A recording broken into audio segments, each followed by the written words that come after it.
Right, Steve, should we sit and watch the 97 FA Cup final together? Yeah, that'd be a nice memory. I bet it would. I bet it would be a nice memory. Talking of memories, what was the atmosphere like, the feeling in the squad like in the week building up to this? Because, you know, we're talking about a time where the FA Cup final was what the whole nation were waiting for.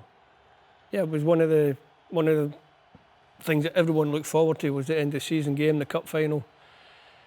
Obviously, we were in a slightly different scenario to Middlesbrough. They'd just been relegated. It was obviously coming in on the back of a poor league season, whereas we'd had a decent season. We had a good group of players, and we actually went to the game very, very confident, if I'm being honest.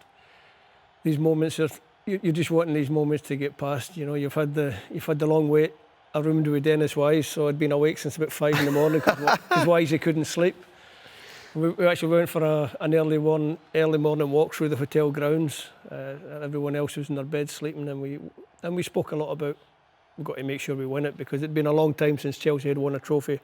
When you don't win a trophy at a club like Chelsea, it always goes back to the last trophy they won. Yeah. So everybody spoke about the good team of the 70s that won the cup, and it was nice to put it to bed and have the chance to get out there and play this match. How would you describe that Chelsea squad?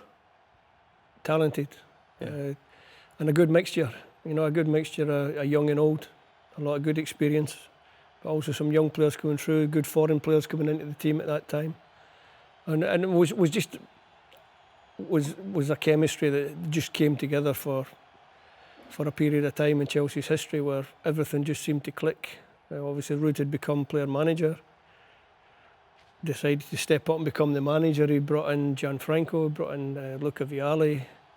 Frank Leboeuf was there at the time. And what was Ruud Gullit like on big days like this, as someone that had had such a great playing career? As you would imagine, chilled, laid back. Yeah, no even on a day like this? Yeah, even on a day like this. Listen, I'm sure as a manager he probably had a few more nerves than maybe as a player, because as a player you can dictate a little bit the game. As a manager, you pick your team, and once they're out there, you hope for the best. And then pretty quickly, things started to go Chelsea's way, didn't they? No, this was an amazing start, you know. Yeah. I think Roberto had run out of ideas and just thought, I'll just hit it. And obviously went in off the underside of the bar.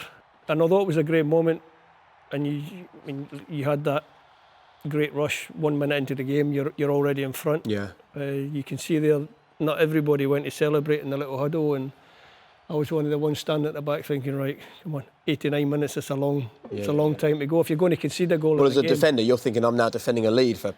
Yeah, well, you're thinking, they've got so much time to get back into the game, and maybe it would release a little bit of pressure on Middlesbrough, you know, because suddenly they're behind, they're losing the game anyway. So there you go, that's Ravanelli there pulling up. I mean, that obviously makes a fundamental change to the game from a Chelsea perspective, because he's such a threat, but also from a personal point of view for you. Yeah, I think for us, you see me, I'm pulling him up there, saying, right, get him off the pitch, he's done. And for Middlesbrough, I think on the back of losing an early goal and then having an injury at that stage of the game, it's probably a double whammy. Well, you just feel like it's conspiring against you. Starting to go against them a little bit, and the fact they'd had such a difficult league season. But I suppose from a Chelsea and a personal point of view, there's no room for sentiment. I mean, you just have to be totally ruthless this afternoon. If they lose their star man and are a goal down early, well, hard lines. I think after getting the early goal, getting ourselves in front, like you say, it's all about being professional then and being organised and being together. And how much of a difference did it make to your mindset that you knew you were kind of, you know, these days playing in big finals wouldn't be around forever? This for me was last chance saloon. I'd been in the final in '94 when I was 30, and I thought that was my last chance, and we lost that final heavily to Man United, and that was a painful day. And I was absolutely determined that this one, I was going to come away with good memories. And a medal. And a medal, yeah, a medal with a winner on it. There's the little fella trying his luck from distance. Listen, if anyone that wasn't his best one. What was he like to share a squad with, Gianfranco? No, great. Fantastic player. Had come into us earlier this season. So didn't have the full season with us, but took us to another level. Yeah. Was just such a talented player. He came in, you wouldn't look at him twice when he walks in the dressing room. He's just a nice little guy, very polite, unassuming. And then you give him a ball at his feet and he was he was just magical, you know. It was actually, as a defender, it was great to play against him in training. Yeah. Because he gave you an absolute chasing. And if you could keep up with Franco and be in and around him all the time, you'd be all right. You mentioned the word nice. I mean, we've worked with him a few times here, and nice is absolutely the word. He is one of the nicest blokes going. Would you have ever had him down as a guy that would get into Got management? beat at the back post of that header. We'll ignore that. We'll ignore that. I was disappointed. He was just offside. I was actually a little bit disappointed to get beaten there because I allowed myself to get trapped under the ball a bit. But the linesman just about, I think, got the decision right, you know. Oh, I don't know, you know, when the ball was played. And I think if you had all the lines in now in VAR, I'm sure we'd have got that decision. So the officials got it right. I do like the fact that 23 years later you're still annoyed with yourself. Yeah, well, you take it personal as a defender. If your guy scores if he scores with a header off a set play, you haven't done your job properly. So I was a little bit disappointed that Festa got above me there. What was the half-time message from Ruud? Keep going, keep playing. Get the second. Obviously, you've got to kill the game because at 1-0 it doesn't matter who you're playing. 1-0 is a scoreline that's always dangerous. So we knew we had to keep pushing forward. We didn't have to take too many risks. Yeah.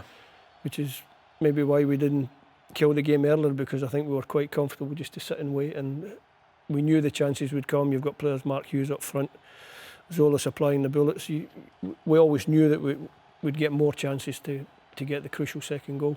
And you did. We'll see it in a moment through Eddie Newton. How much of a difference did the second goal make? Because obviously at 1-0, that isn't a comfortable scoreline. No, at 1-0 you're always on edge because you know one moment of glory or great little flick back for Gianfranco. And it was quite near the end of the game this, so we'd gone a good way in the second half, and just to get that goal meant that we could probably relax and enjoy a little bit the closing stages of the game, and maybe take in the crowd noise a little bit more and look up into the crowd a little. We shouldn't be saying this, but looking up into the crowd, seeing if you can spot your family. No chance. Too many people there. Not at Wembley. And it was probably a big day for Ruud as well, when you consider that, you know, this was very early on in his sort of management career, and he had such a great career as a player. Yep. This was a chance to make an immediate mark as manager. Immediate. First trophy as a manager. I believe the first black manager to win the FA Cup, which is quite significant. It absolutely is. How about this for a touch? No, it's magical. I don't know what Eddie Newton's doing there. He was the defensive midfield player. I'm not really sure why Eddie was in the box. But from there on in, it was just a matter of seeing out the game, getting ourselves to the stage where we could go and enjoy ourselves. Like I said, obviously I'm bursting with pride at this. And there it is. Near the end of the game, or at the end of the game, you're thinking, yeah, finally, after all these years in football, finally managed to get my hand. Is that what it was? It was a sense of relief for you, yeah, it was. You know, I'd been at St Mirren in Scotland the year they sold me. They actually went to the Scottish Cup final and won it. So I was starting to think that, listen, you couldn't take away my career. It was always a great career, but I think just to get the trophies towards the end, it was just the icing on the cake. There's Kent. No, it's not. It's Sir Richard Attenborough. They're supporting us. Is the goals. There was always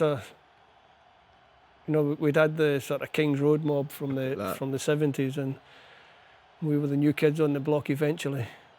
And talking about the King's Road mob, what was the party like after this one? Could you still party in those days? Yeah, you could still party in those days. It wasn't too bad. It was a nice meal in a nice hotel in London, and very civilised. A few drinks, not too many, but one or two. What sort of a captain was Dennis?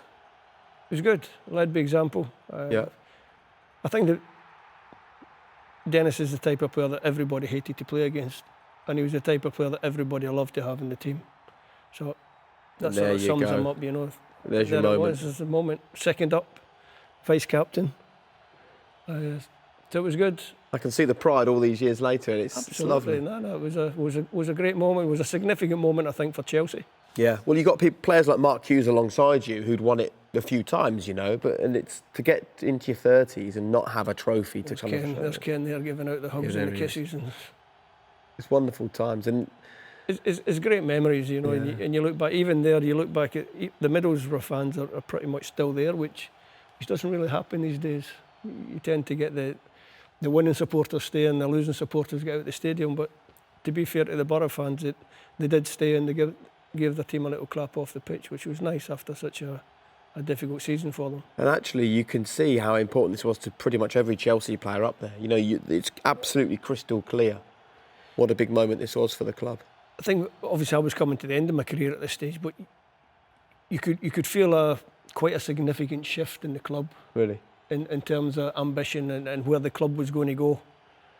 And obviously Ken was the chairman, Ken Bates was the chairman, and they'd taken this path into spending a little bit more money, looking at the foreign market, bringing in foreign players.